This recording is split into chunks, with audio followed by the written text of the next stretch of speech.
Middle school librarian in Longmeadow facing federal child pornography charges tonight. Thanks for joining us for Western Mass News at 10 on this Wednesday. I'm Amanda Martin-Ryan. Western Mass News reporter Addie Patterson has more details about the case and how people in our area are feeling.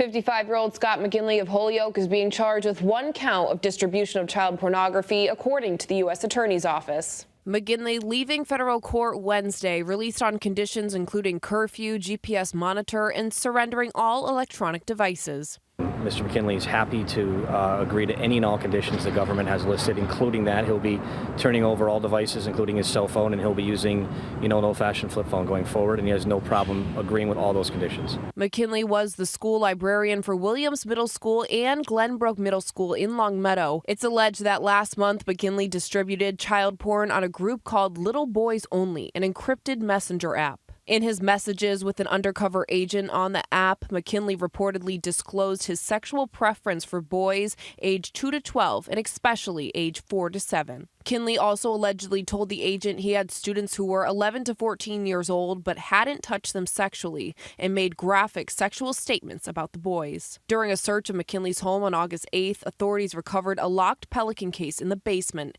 Inside were items like children's clothes, a Santa costume, diapers, diaper cream, applesauce packets, and boys' underwear. A forensic examination of McKinley's phone uncovered over 100 files of child sexual abuse materials. That's shocking to me, very shocking, and I'm upset to even hear that. Following Wednesday's arrest, Western Mass News spoke with Longmeadow resident Josie Camarota, whose children attended one of the middle schools McGinley worked at. She says she's surprised the allegations against McGinley are only coming to light now. I can't believe that they never figured something out, because you can tell when you talk to someone, you can kind of get an idea of how the individual is. That's horrible. Horrible, absolutely horrible.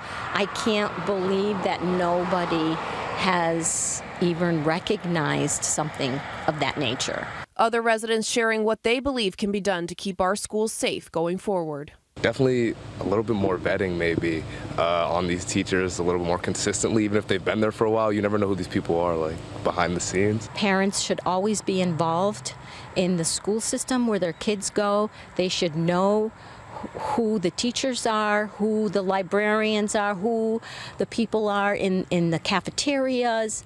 It's so important that they can see for themselves. McGinley has now put in his retirement paperwork and is no longer an employee of Longmeadow Public Schools. He faces a minimum of 5 years and a maximum of 20 years in prison if convicted. Reporting in studio, Addie Patterson, Western Mass News.